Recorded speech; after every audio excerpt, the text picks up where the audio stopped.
Hey there everyone, my name is Christian Eschbach, and welcome to the Black Sabbath Dio Years featured Ian Gillian rap party.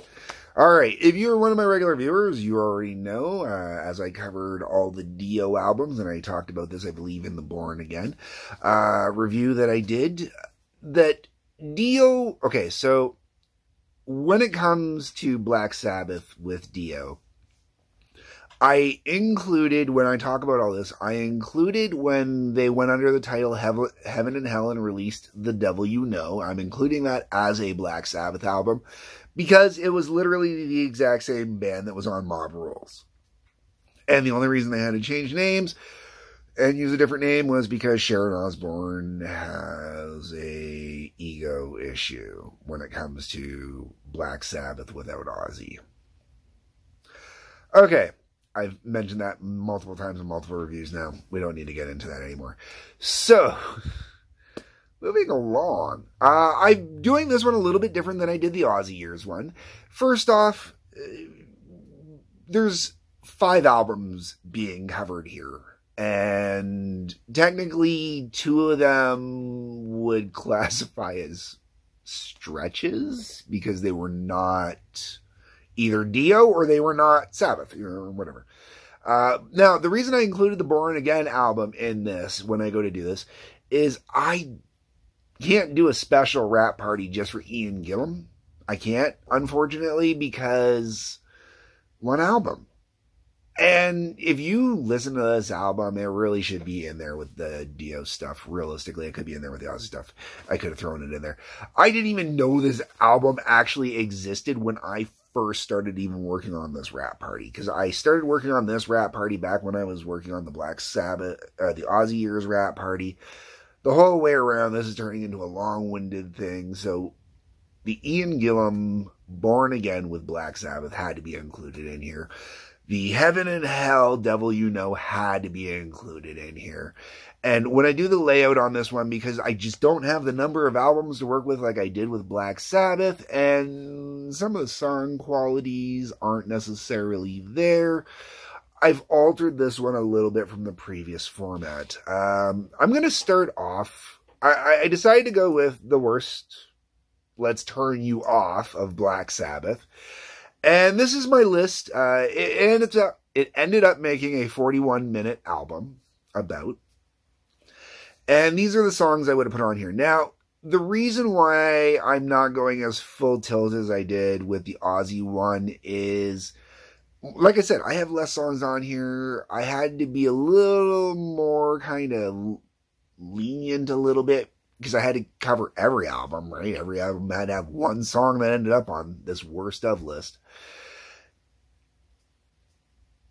But this whole thing could have been basically the Dehumanizer album if you watch my regular reviews. All right, so let's go. Speaking of Dehumanizer, okay, so this list starts off with Computer God, After All, in brackets, The Dead, both of those off of Dehumanizer. Go watch my review for Dehumanizer. I just really was not a fan of this album. I wasn't, these songs, After All, The Dead isn't a bad song. And Computer God, that one didn't work for me at all. Realistically, Dehumanizer itself is an album that could turn you off of Sabbath as far as I'm concerned. I know there are people that are out there that like it. And I think a lot of the people out there that like it, it's because they bought the album when it was new, when it first came out. So for them, it was kind of like their first Sabbath. I was already well into Sabbath at that point. So I didn't get that first Sabbath, you know.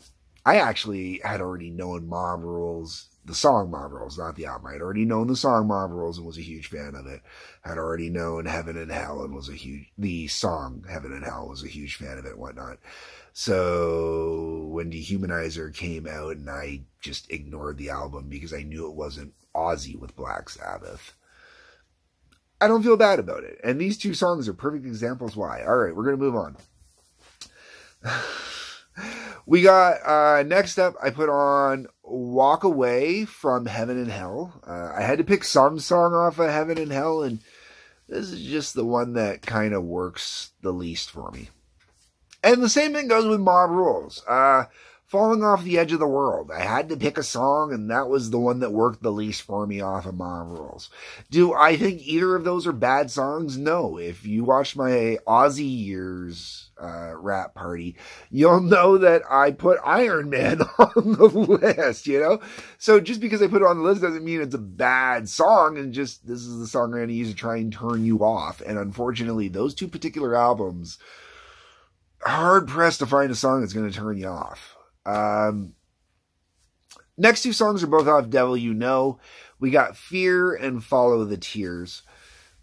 Both songs are not bad. I really didn't mind the Devil You Know album. I thought it was significantly better than Dehumanizer.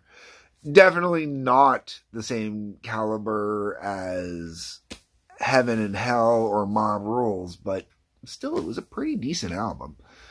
But those two particular tunes, they did the least for me on that album. And then we get to Born Again.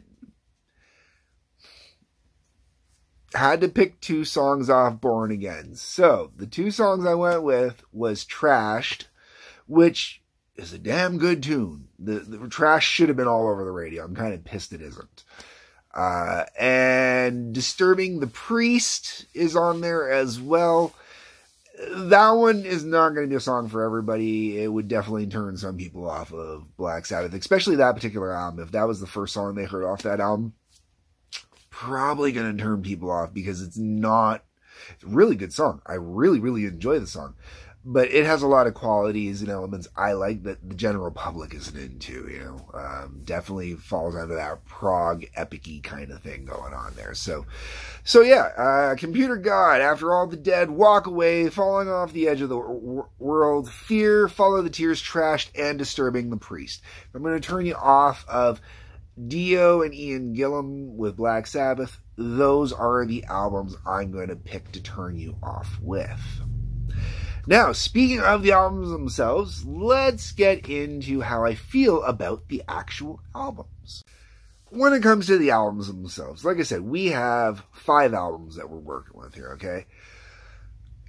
Out of the 5 albums, my favorite, the album, and when I say, I'm not talking like best to worst. I mean, people could argue this is the best to worst. For me, it's always most played versus least played. Whenever I put these lists together, okay? So when I've said best to worst, I apologize. I'm going to say most played to least played just with these albums. Because sometimes my favorite album is not necessarily the one I listen to the most often. Sometimes the best album is not necessarily my favorite album. I talked about that when I covered the Aussie Years. The Paranoid album, without a doubt, is probably Black Sabbath's best album. You know, at least critically, it's considered the best album. My favorite album is Master of Reality. And out of the 2 albums, I definitely listen to Master of Reality a lot more than I listen to Paranoid. But because I've listened to Paranoid so many times over the years, and I know it back to front, you know, in and out, sideways, and everything, I don't put it on that often. So sometimes, you know, there's other albums that could creep in there that I listen to more often, like, you know, say Sabotage. So the same thing here, you know. Now, Mob Rules is most definitely the album I listen to the most often on here, without a doubt, okay? Absolutely, beyond a shadow of a doubt. I will tell you from here going forward even, Mob Rules will be the one I will listen to the most often out of the collection. Born Again and Heaven and Hell, I really kind of went back and forth over which one of these I wanted to put at number 2. I can't put them both at number 2, but they really should be both at number 2. And the only reason why I'm going to let Heaven and Hell nudge out Born Again is literally because of the song Heaven and Hell. And as I said with that list of songs that I would use to turn you off of Black Sabbath, there are definitely other songs on Born Again I don't like as much as, or the public even wouldn't like as much as what you would find on Heaven and Hell, I think. But yeah, so Mob Rules, Heaven and Hell, Born Again. Then we're going to go to The Devil You Know and finish out with Dehumanizer. Like I said, it's a pretty short list. You know, they only had 5 albums, so can't build up the suspense that much. Dehumanizer really was a huge disappointment for me. Oh my God, that was a drastic disappointment for me when I picked that up. Whereas The Devil You Know was a extremely pleasant surprise, but nowhere near the surprise that Born Again was. Born Again blew my mind. I mean, I absolutely just... go watch my review for it, because it breaks my heart that this album didn't do better. And I explained in that review a lot of the reasons why I think the album didn't do as well as it did. And I don't want to get back into those again. And I don't want to keep ripping on Sharon Osbourne, because one day she's going to see these, or someone's going to see these. I'm going to end up with a lawyer up my ass or something stupid like that. Okay, moving on, folks. I opted to do the best of greatest hits section a little bit differently than I did with the Aussie years. With the Aussie years, I did, you know, what I would use to fill out a vinyl. Then I did what I would use to fill out a CD. And then I did what I would use to fill out a mixtape. You know, basically just adding on songs as I went kind of thing, you know. But I wanted to show, you know, what I put together at 45 minutes, what I put together at 74 minutes, and what I would put together at 90 minutes. I didn't want to do that with Dio. One, I didn't have the same amount of material, you know. Like when I was working with Ozzy, I literally had, 9 albums, I believe. 9 studio albums and a live album to play with. That is twice the amount of albums I had to play with here. So I didn't want to go that overboard. Instead, what I did with this one is, due to the fact that 3 of the 5 albums that are going to be used to make up this list had bonus discs, and the bonus discs had live songs on them, I'm going to do a vinyl, you know, side A, side B vinyl, and then I'm going to do a live album. So we're going to break it up that way. Here we go. So, the studio albums. I'm going to open up with Heaven and Hell. I have to open up with Heaven and Hell. There's no other way to open this up, okay? I mean, you could say I could open up with something else. Heaven and Hell is the way this has to open up, because it is the quintessential song that defines everything that was Black Sabbath in the Dio years, right down to later on using the name Heaven and Hell. So to not put Heaven and Hell on this, for starters, is wrong.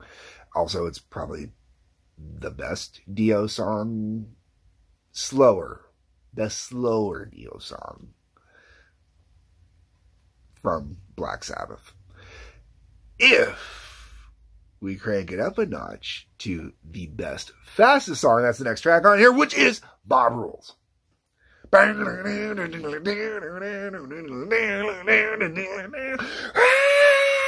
come on! I've done it before. I will do it every time, man. I love that opening, man. I just love that opening. It is so killer. The speed, the momentum. Bob Rules is still seriously going to be... I have covered Black Sabbath on stage. I've done Paranoid live on stage with a band before. Mob Rules is the one I'm going for, man. Next time I play with a band, Mob Rules has got to be part of the set, just because it's such a killer song. From there, we're going to go into Eating the Cannibals off The Devil You Know. I had to toss around quite a few songs off of Devil You Know for what I was going to put on here. 2 songs did get put on here. The thing is, with those 2 songs, I really struggled, because there was some songs I wanted to put on, but due to time constraints, I kind of had to pick and choose that way a little bit. Eating the Cannibals, it's, I believe, the shortest song on the album, but it's got a great wicked pace to it. I like the lyrical content of it. It's just kind of a really good, fun song. And then after that, we go into the only song I included off Dehumanizer, which is I. It's the only song I really, really like. There's some songs on there that aren't bad, but I is the only song on there I truly enjoy. God save me. No, these are obviously not the lyrics. I'm having fun, folks. Okay, So we're going to move on from I, because like I said, I is the only song off Dehumanizer I really like, so it's the only one that got put on here. And then we got Turn Up the Night off of Mob Rules, man. Turn Up the Night!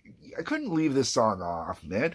And to have it close off side A of the vinyl collection, it was the only way to go, man, because it's fantastic. I absolutely love this song, man. It's just a great, fun, get out there and kick it kind of song, right? We open up side 2 with Breaking Into Heaven from Heaven and Hell. The Devil You Know. I really kind of dig Breaking Into Heaven, and I really kind of had a hard time trying to put together how I wanted to do side 2. It really kind of was messing with me a little bit. But Breaking Into Heaven, really good tune. Biggest issue is how many long songs Black Sabbath has. So it makes it really hard to fit as many songs on here as you want. And it was a real effort. I've talked about this song. I really enjoy it. After that is Lonely as the World. This side is a little more down-tempoed. And when I say a little more down-tempoed, I mean a lot more down-tempoed.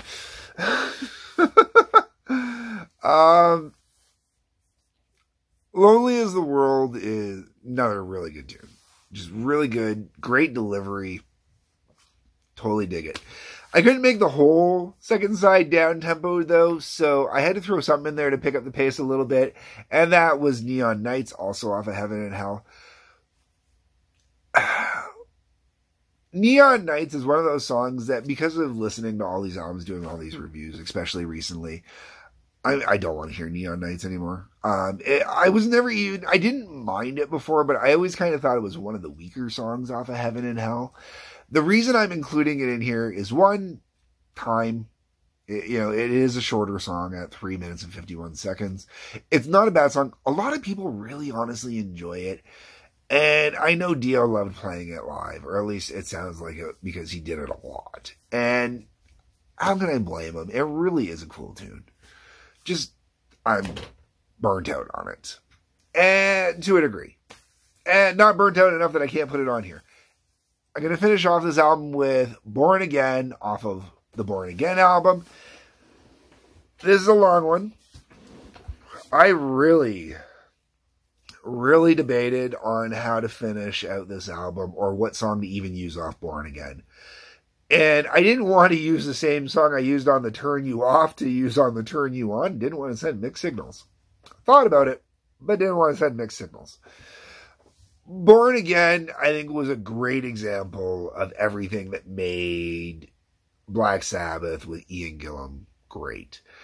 And one thing I really feel like I should get into at this point, after talking about all these songs, but before I get into the live album, is the Heaven and Hell album. I'm talking about Black Sabbath Heaven and Hell. Tony Iommi, Geezer Butler, Bill Ward, and Ronnie James Dio.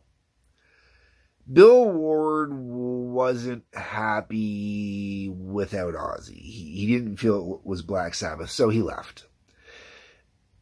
Vinny Appice, and I'm saying it that way because that's the way that Dio says it on all the live albums. Vinny Appice came in, and he did the Mob Rules album. It was the same group that did the Dehumanizer album, but the Born Again album, the one oddball album in here, the other major reason I had to include it in this collection is because, with the exception of Dio, it's the exact same lineup as Heaven and Hell. It's the original 3, and then Ian Gillian. The live material, that changes, which I will get into in a moment. But the live material, or the studio stuff, So you're basically either the drummer is different or the vocalist is different, and that is it. Like, for the most part, these are all true Black Sabbath albums, as far as I'm concerned.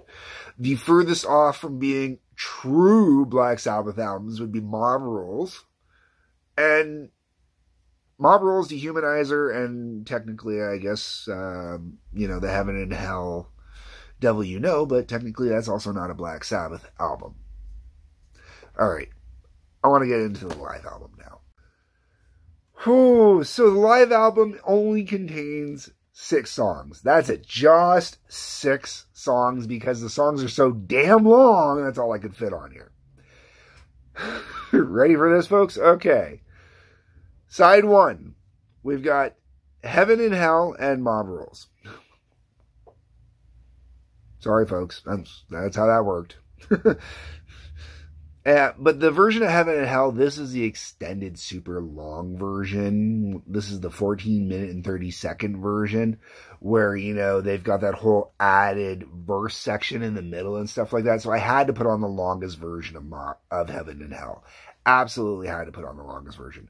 This particular version specifically comes also off of the Heaven and Hell disc set, for anybody that's interested. The Mob Rules comes off of the Mob Rules set, and it's 3 minutes and 21 seconds. Great live. To hear that whole wow is fantastic. I actually had contemplated, if I had made this a double live, which I really actually debated making it a double live, but I only would have made it a double live to put double representation on here, or to pick, it was going to be a double live to put 3 versions of the same song on here. I was going to do 3 versions of War Pigs, one with Ozzy, one with Dio, and one with Gillian. But I couldn't find enough other tracks I really wanted to put on there to fill out a second side. So I only ended up doing this as one.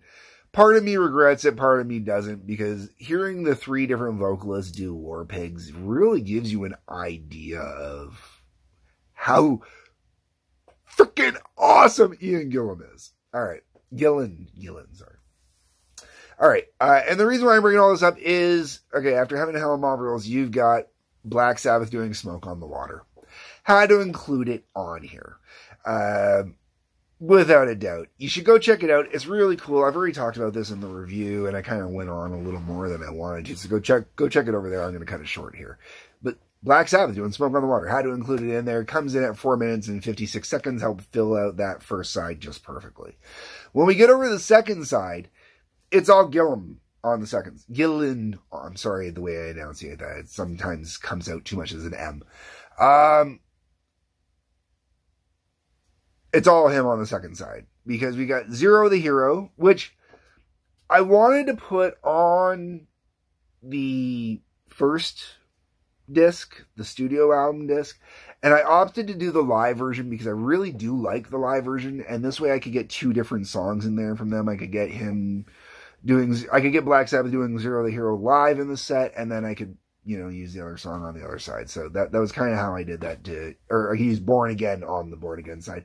And I didn't like Born Again as well with the live tracks on here. And obviously, all the tracks with Gillian come off of the Born Again album.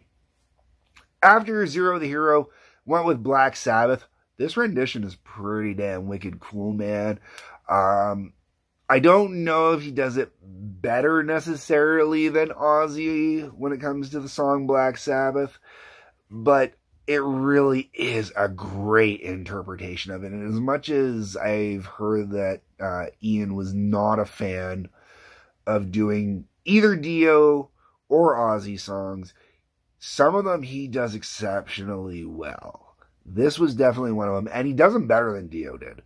On the whole way around. Every song that I heard Dio do, that I heard Ian do, Ian tended to win out, which is really kind of weird. But I think it's kind of a range kind of thing. Ian Gillian can kind of go between the 2 ranges a lot better, like Ozzy's kind of area of singing, and then up into Dio's area. I think he can transpose between the two of them better. I don't think Dio could get into the kind of Ozzy side as much. And the reason why I bring this up is, like I said, the last song on here is War Pigs, you know, and Ian just shines on this one. It's the best version. I honestly believe it is the best version.